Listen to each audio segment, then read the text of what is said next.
नमस्कार। फलकथन करने वाले को थोड़ी सी गणित ज्योतिष की भी जानकारी होनी चाहिए, थोड़ी सी ही हो लेकिन आवश्यक है। अगर वो बेसिक चीजें गणित की नहीं समझता है तो कभी भी एक अच्छा फलकथन नहीं कर सकता है।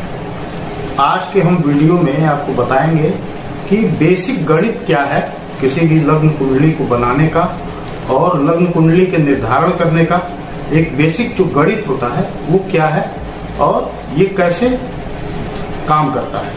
आगे बढ़ने से पहले हमारे चैनल को सब्सक्राइब कर लें और नोटिफिकेशन ऑन कर लें ताकि आपको हमारे वीडियो टाइम टू टाइम मिलते रहे।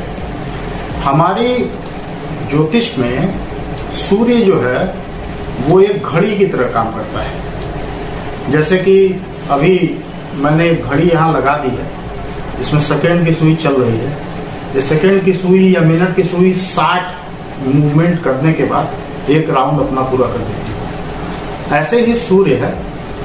सूर्य जो है ये 360 डिग्री के चक्र में जो घूमता है, एक्चुअली घूमता तो सूर्य नहीं है, पृथ्वी उसके चारों तरफ घूमती है।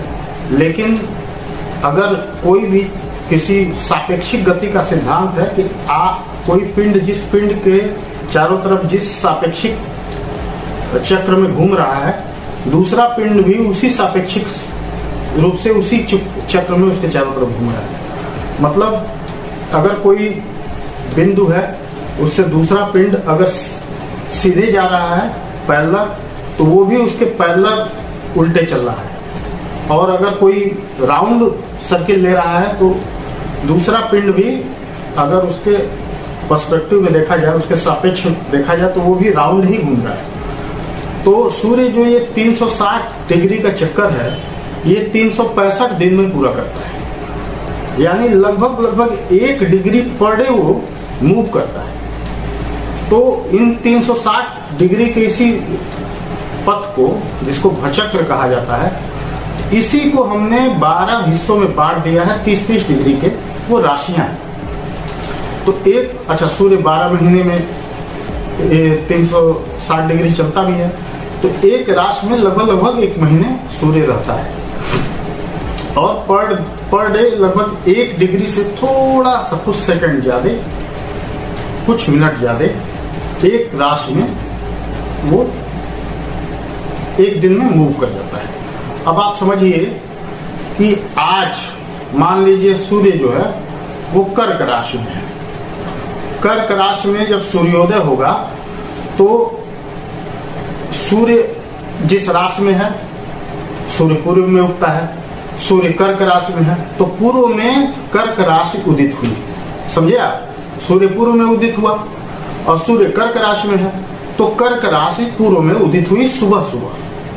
अब क्या होगा कि 2 घंटे बाद वो जो कर्क राशि है वो अपनी जगह से सूर्य जैसे जैसे मूव करेगा, कर्क राशि अपनी जगह से हट जाएगी, उसकी जगह जो है सिंह राशि आ जाएगी 2 घंटे बाद। उसके बाद कन्या राशि आ जाएगी। ये 12 राशियां जो हैं 24 घंटे में 2-2 घंटे पे उदित होती हैं। सबसे पहली राशि जिसमें सूर्य होगा, उसके बाद वाली राशि, जैसे कर्क राशि में इस समय सूर्य है तो कर्क राशि सुबह भोर में उदित होगी। उसके बाद कन्या राशि, सिंह राशि, उसके बाद कन्या राशि, उसके बाद तुला राशि। और तो सूर्य जिस राशि में है वो लग्न में सुबह उदित होगी। वो राशि दोपहर में 6 घंटे बाद 10th हाउस में चली जाएगी। फिर उसके 6 घंटे यानी 12 घंटे बाद वो 7th हाउस में होगी। फिर उसके बाद 6 घंटे बाद वो 4th हाउस में होगी और फिर उसके 6 घंटे यानी पूरे 24 घंटे बाद फिर वो राशि लग्न में आ जाएगी। तो अगर आप किसी की कुंडली देखते हैं उसमें सूर्य 10th हाउस में है तो आप समझ जाइए कि सूर्योदय के 5-6 घंटे बाद उसका जन्म हुआ है। 7th हाउस में है, नीचे है, तो आप समझ जाइए कि 10 से 12 घंटे के बीच में उसका जन्म हुआ है। और अगर 4th हाउस में है तो आप समझ जाइए कि आधी रात के करीब, मतलब सूर्योदय 6 घंटे पहले उसका जन्म हुआ। इसी तरह से 2-2 घंटे तो कुंडली देख के पता चल जाता है कि जातक का लग्न क्या है। अच्छा, सूर्य जिस राशि में होता है तो उससे पता चल जाता है कि उस समय महीना कौन सा था। जैसे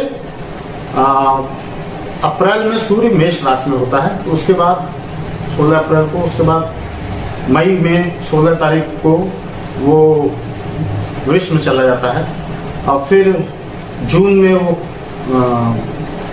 कन्या में चला जाता है, फिर जुलाई में वो जून में वो मिथुन राशि में चला जाता है, और जुलाई में वो कर्क राशि में आ जाता है, और अगस्त के 15 तारीख को फिर वो सिंह राशि में जाता है। तो यानी अभी अगस्त का पहला हफ्ता चल रहा है, तो अभी सूर्य जो है वो कर्क राशि में है। अब इसी से निर्धारित होता है यही क्रम। अच्छा, दिनों का क्या क्रम है ये भी आप जान लें। जैसे सूर्य आज जैसे मान लीजिए अगर शुक्रवार पहला दिन जो होता है, पहली होरा जो मानी जाती है 24 घंटे है। होरा शब्द क्या है, होरा के बारे में थोड़ा जान लीजिए। हमारे यहाँ दिन रात को अहोरात्रि बोलते हैं। अहोरात्र, अहो का हो और रात्रि का रात, मतलब दिन रात के चक्र को अहोरात्रि बोलते हैं। तो इसी का होरा बना दिया गया है। और अंग्रेजी का आवर शब्द, जिसका हावर लिखते हैं और उच्चारण आवर किया जाता है, वो इसी होरा से बना हुआ है। तो जो पहली होरा होती है, 24 घंटों को 24 होरा मानते हैं। तो पहली होरा होती है वो सूर्य की होती है, उसके बाद शुक्र की होती है, उसके बाद बुध की होती है, उसके बाद चंद्रमा की होती है, उसके बाद शनि की होती है, फिर बृहस्पति की होती है, फिर मंगल की। 7 होरा होती है। 24 घंटे इन्हीं 7 होरा के क्रम में चलते हैं। मतलब सूर्य, शुक्र, बुध, चंद्रमा, फिर शनि, बृहस्पति और मंगल, फिर उसके बाद यही क्रम चलता है। तो रविवार के दिन जो पहली होरा होती है वो सूर्य की होती है, रवि की होती है, इसीलिए उस दिन को रविवार कहा जाता है। अब उसके बाद उसका चक्र शुरू होता है। 7 का 3 चक्र शुरू हुआ। 21 होरा बीतने के बाद 22वीं होरा फिर सूर्य की आई, फिर उसके बाद शुक्र की 23वीं होरा आई, और उसके बाद बुध की 24वीं होरा आई, और वो दिन खत्म हो गया। 25वीं होरा किसकी है, चंद्रमा की, यानी सोम की। यानी कि अगला दिन जो शुरू होगा सोमवार, वो सोम की होरा यानी चंद्रमा की होरा से शुरू होता है। ऐसे ही ये चक्कर जब खत्म होगा तो अंतिम होरा जो आएगी वो बृहस्पति की होरा होगी। उसके बाद अगले दिन मंगल की होरा से शुरू होगा, तो उस दिन का नाम मंगलवार होता है। तो हर चीज का एक साइंटिफिक रीजन है, उसको हम समझेंगे तो हम इसके साइंस को भी समझेंगे। तो सूर्य के आपने समझ लिया कि लग्न कैसे बनता है। अब लग्न बदल कैसे जाता है। जैसे सूर्य आज कर्क राशि में है, और मान लीजिए कि आज 5 बजे सूर्योदय, एक बात मान लीजिए है, और आज 22 डिग्री का सूर्य है, तो कल जो होगा सूर्य जो होगा वो 23 डिग्री का निकलेगा कर्क राशि में ही। यानी कि 4 मिनट बाद 1 डिग्री जो होती है सूर्य की, करीब 4 मिनट की होती है, क्योंकि वो 30 डिग्री में अपना चक्र पूरा करता है। और वो 1 डिग्री 4 मिनट की इसलिए होती है किसी भी लग्न में, क्योंकि 2 घंटे का लग्न होता है, और 1 डिग्री पे लग्न 4 डिग्री 4 मिनट आगे बढ़ जाता है। तो आज जैसे मान लीजिए सूर्य उदित हुआ 5 बजे, तो लग्न 20 डिग्री का, मान लीजिए सपोज कीजिए आज 20 डिग्री का लग्न, तो कल क्या होगा कि वो लग्न 21 डिग्री का होगा।